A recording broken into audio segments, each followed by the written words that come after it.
Hi friends, welcome back to our channel. Friends, మనకి ఇందాకైతే railway నుంచి అయితే ఒక అప్డేట్ అయితే రావడం అయింది. సో అది చూసుకున్నట్లయితే టెక్నీషియన్ గ్రేడ్ 3 సంబంధించి టోటల్ అప్లికేషన్స్ అనేవి ఎన్ని వచ్చాయి అనేది అయితే మనకి అఫీషియల్గా అయితే నోటీస్ అయితే రావడం జరిగింది. సో ఇది మనకి ఫుల్ నోటీస్ అనేది అన్ని జోన్లు కలిపి అయితే ఉంది. సో దీని టోటల్గా వచ్చిన అప్లికేషన్స్ మొత్తం అన్ని జోన్లు కలుపుకొని ఇక్కడ చూస్తున్నారు కదా, 7,35,440 అప్లికేషన్లు అయితే రావడం జరిగింది.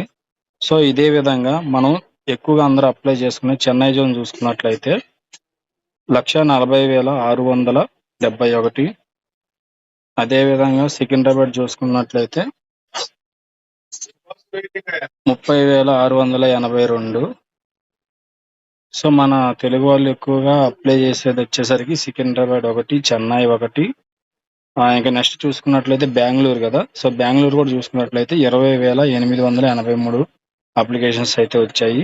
సో ఈ అన్ని కేటగిరీలు UR, SC, ST, OBC, EWSC, ex servicemen, PWD, so అన్ని కలుపుకొని సో మనకి ఎవరు ఏ జోన్కి అయితే అప్లై చేసుకున్నారో ఆ జోన్ డీటెయిల్స్ మొత్తం ఈ పీడిఎఫ్లో అయితే అఫీషియల్గా అయితే రావడం జరిగింది. సో వీటిలో ఉన్నాయి. సో ఎవరైతే అప్లై చేసుకున్నారో ఒకసారి వాళ్ళు చూసుకోండి. సో మొత్తం 7,35,440 అయితే రావడం జరిగింది ఈ గ్రేడ్ 3కి సంబంధించి. సో అదేవిధంగా గ్రేడ్ 1కి సంబంధించి కూడా ఉన్నాయి. సో నేను దాని వీడియో మరొక వీడియో చేస్తాను. ఇది టెక్నీషియన్ గ్రేడ్ 3కి సంబంధించి. సో ఇది ఫ్రెండ్స్ అప్డేట్. మరొక అప్డేట్ మళ్ళీ కలుద్దాం. వీడియో నచ్చినట్లయితే లైక్ చేయండి, షేర్ చేయండి, సబ్స్క్రైబ్ చేసుకోండి.